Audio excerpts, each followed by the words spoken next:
Hey, ARESxGOD here, and it's time to talk about Overlord. And I gotta say, this was such a good episode, like really good, especially towards the end in that last scene. And I have a newfound respect for Zanak and everything he has tried to do so far, and especially in this episode. You never really know somebody until you lose them, and it's more than true in this episode for Zanak. And I'm gonna miss him. And that last scene, they have made him mad, as in Ainz, and they have literally no idea what they did, and so many other things.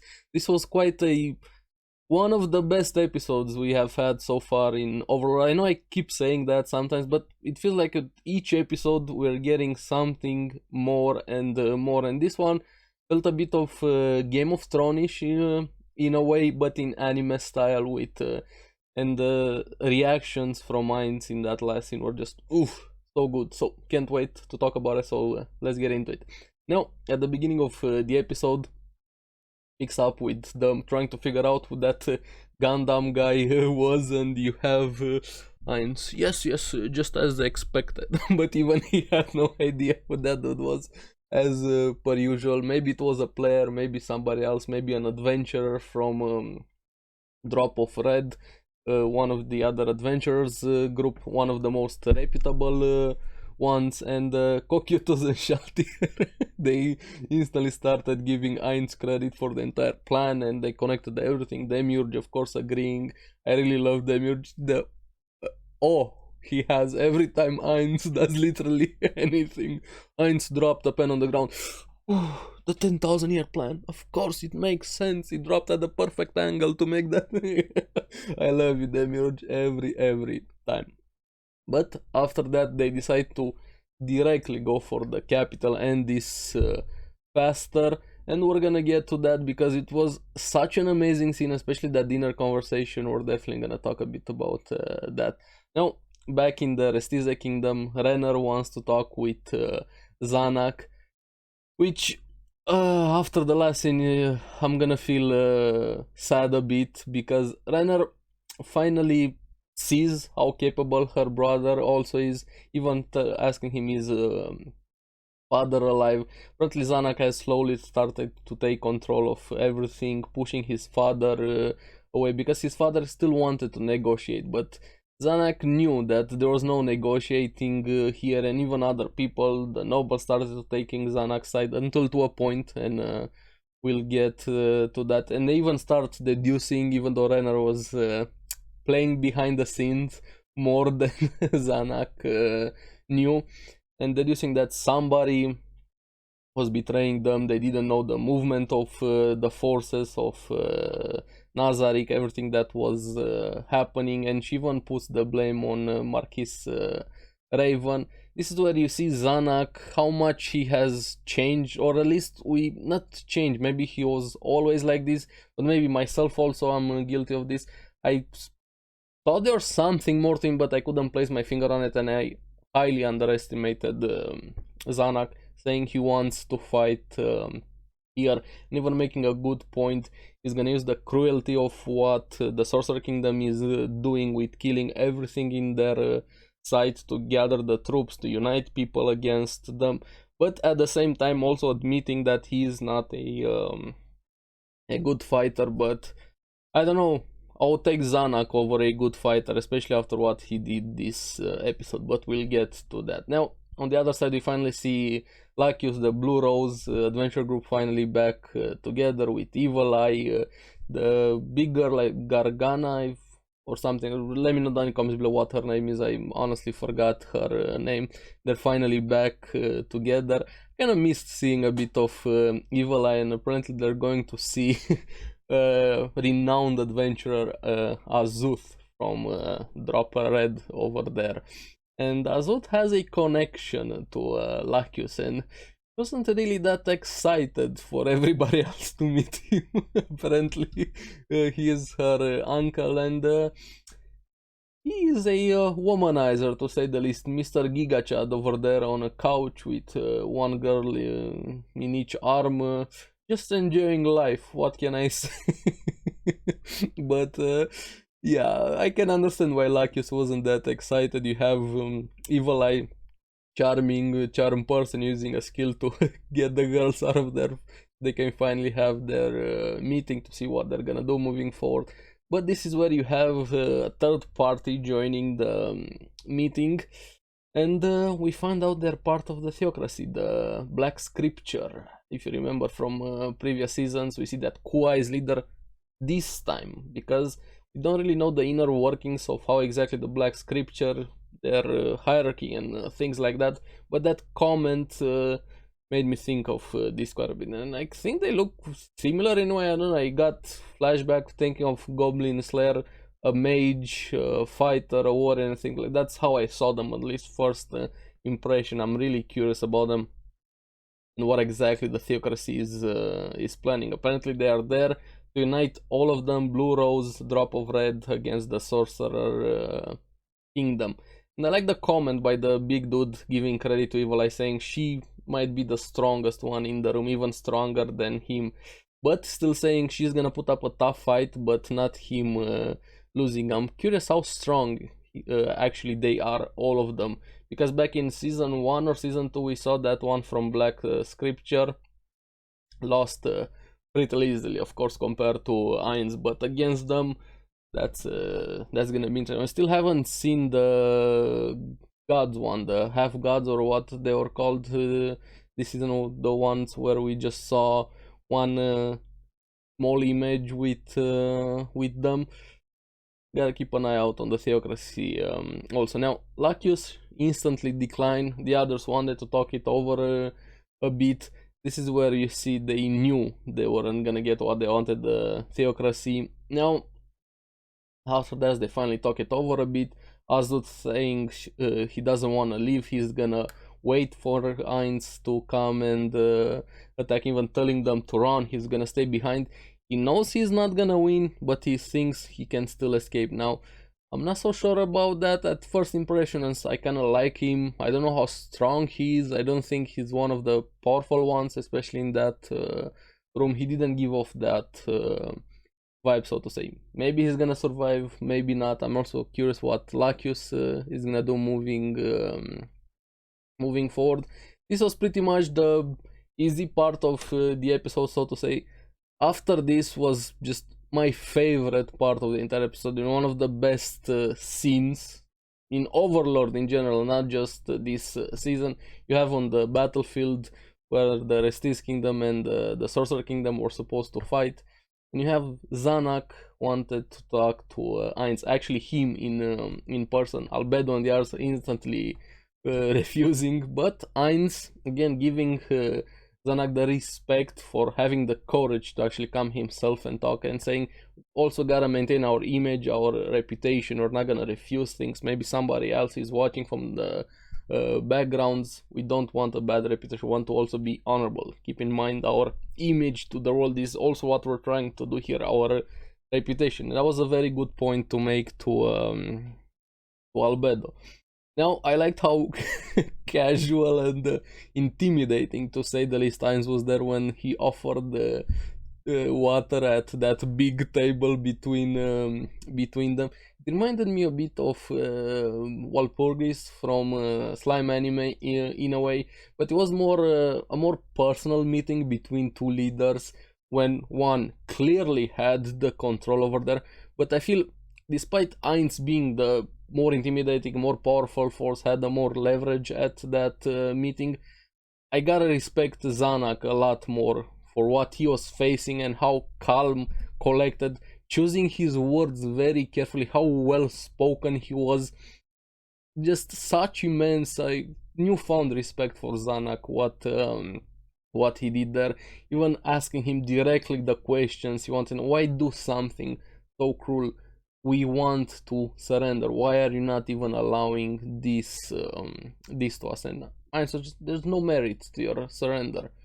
Your kingdom is gonna be made as an example for the world to see what happens when they go against the Sorcerer Kingdom. For generations, your story will be told as a cautionary tale. That was basically the gist of the answer to that question. And Zanak kept his calm a bit. He still tried his best. Just so much respect for him. I don't know how somebody else could have handled that situation. They're even asking him, why do it this way? There's surely other ways to do this. Somebody of your stature, even praising him, giving him credit. There has to be a way. Even asking, a lot of balls, took a lot of balls from Zanak there. Why are your actions so close minded? What is your goal?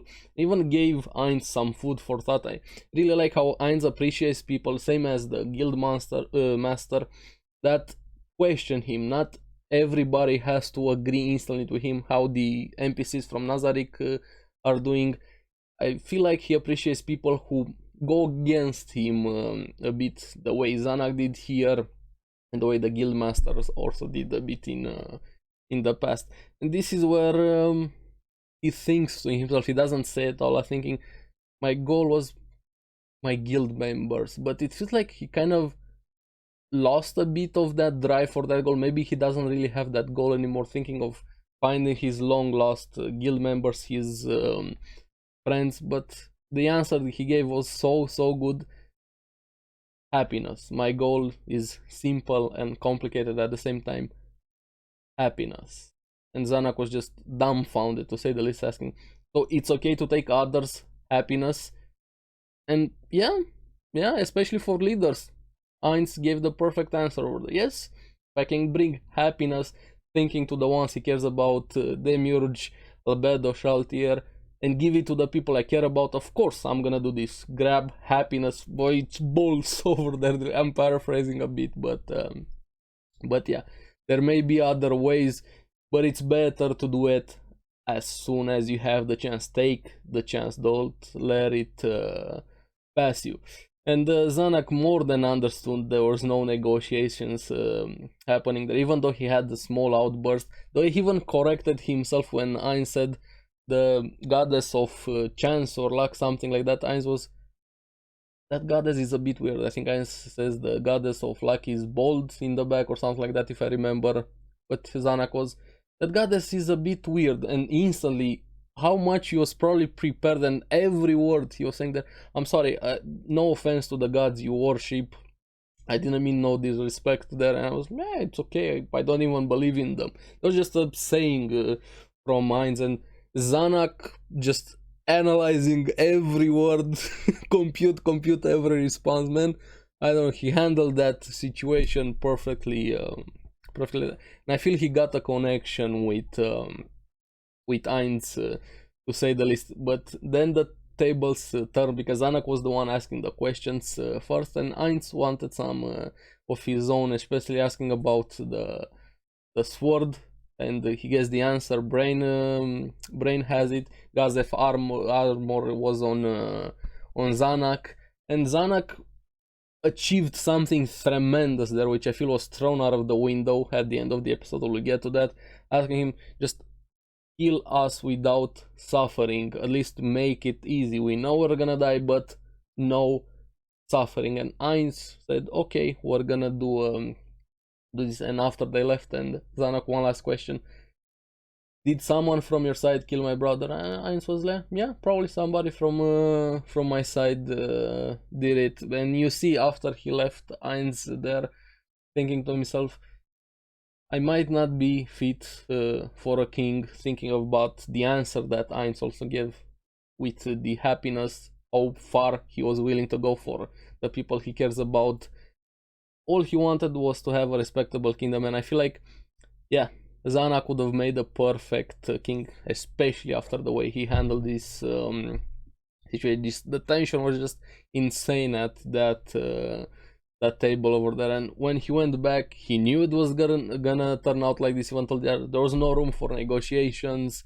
He knew something like this was, he still wanted to fight, but at least he saw something in Ainz. Everybody considers Ainz this monster entity beyond entities, so to say, which he is, but also we know that there's a human inside, or at least remnants of a humans, because he's losing more and more humanity with each passing season and episode, especially after this one. And Zanak was saying, it was surprisingly human desires, just like the rest of us. Now you see how badly Restis is horrified because they have no plans. They lost so many leaderships, commanders, knights during that last fight. There's no chance for them to win. Literally, even one of the aides with Zanak saying, I can't believe I'm actually missing Gazef. I never thought we're gonna have the day where I'm gonna miss Gazef. But they also get interrupted. This is human stupidity at its finest. Sometimes it's good to rebel, but sometimes you're doing more harm than good. And this was one of those cases, because there was a rebellion is happening. Some of the nobles wanted to surrender, and they start attacking. They wanted to pledge their lives to the sorcerer kingdom. And again, Zanak surprised me even more. You remember what he said at the beginning of the episode? I'm no good in a fight. But you see him here, standing his ground, taking up his sword, going against, being outnumbered, still wanted to fight, drawing his sword to the last breath there. And we see it cuts off a bit. We know what was gonna happen, and Ainz gets another message that some nobles want to see him, and was those nobles that attacked Zanak. And they were willing to do anything and everything, pledging their lives to Ainz, and saying they brought him something. And you see a bag being handed to Ainz, and yeah, I knew I was gonna be in there. And from that moment on, the entire demeanor at atmosphere from Ainz changed, and it was just showing how cold and how just hell, literally just hell speaking to you, so to say. That scene was so good. You see how much it changed him, how he reacted after that. He still kept appearances, and I like that quite a lot. He didn't have a major outburst, like instantly kill them on the spot or just deleting them instantly. This is how you show power, keeping yourself in control, knowing what you're capable of. This was a much more impactful scene than him just instantly using a spell and deleting them on the spot, because he told Albedo, giving her the head, or I think it was Albedo, doesn't matter who, bury him with respect. You see, even he, after that meeting, gave enough credit to Zanak, reach a point to respect him for what he did, how he handled that situation, and even asks the noble, what about the armor? The armor is back in the tent with the body. And the voice tone, the actor did such an amazing job also with the tonality of his voice. And what they wanted the reward. I'm saying, I'm gonna give you a reward for what you did. What do you want? All of them in fear. Spare us, spare our families, just keep us safe. Sure, no worries, I'm gonna do that, I'm gonna spare you. And you see, calling Aura, send them to the neuronist. Of course, send them to the neuronist. And how he grabbed Aura back, or was it Mari? I'm sorry if I'm confusing them. Do not kill them unless they beg for less. Do not kill them, Aura. Yeah, it was Aura. Even, and after that again, even if they beg for death, don't do it quickly. Make it slowly. And this is where you made him mad, like actually literally mad. You have angered the god of death. They have no idea what they did. And they also pissed on everything that Zanak achieved there, having a merciful, no suffering death for all of them. They squandered everything, and they made probably other people are gonna suffer a lot more, not just from Restis Kingdom. This moment in time is probably gonna be not the beginning, one of the most important moments where Ainz loses more and more humanity. Even saying Kokitos is gonna be the commander and Mara is gonna be the vice commander, and you have freedom to use your full strength. So they're gonna get decimated, like genocide, complete and utter destruction. Hopefully the next episode is gonna do it justice. I don't want to see that CGI we had at the end of season 3, but I just want to see the decimation that's gonna happen after this episode. And this is gonna be a turning point for Ainz and his personality, his demeanor moving forward, because one of the most serious moments we have seen Ainz in, and this is probably one of the most important episodes we have had so far. It was such a good second half of the episode. The first one started slowly, funny a bit, all the usual things happening, but then after that meeting at the table there, the episode was just so freaking good. And I'm curious what you guys thought about the episode, especially about Zanak and everything he did. And I'm gonna miss Zanak, and also I'm gonna miss an amazing scene I kept talking about.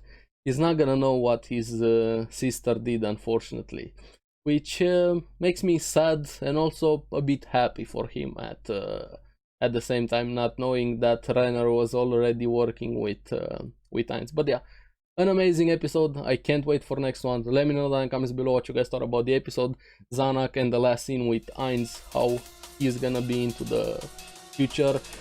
Keep enjoying Overlord. Remember to like and subscribe, helps me quite a lot, and you guys get the latest videos on the series that I follow. So I'll see you again in the next one. Bye bye.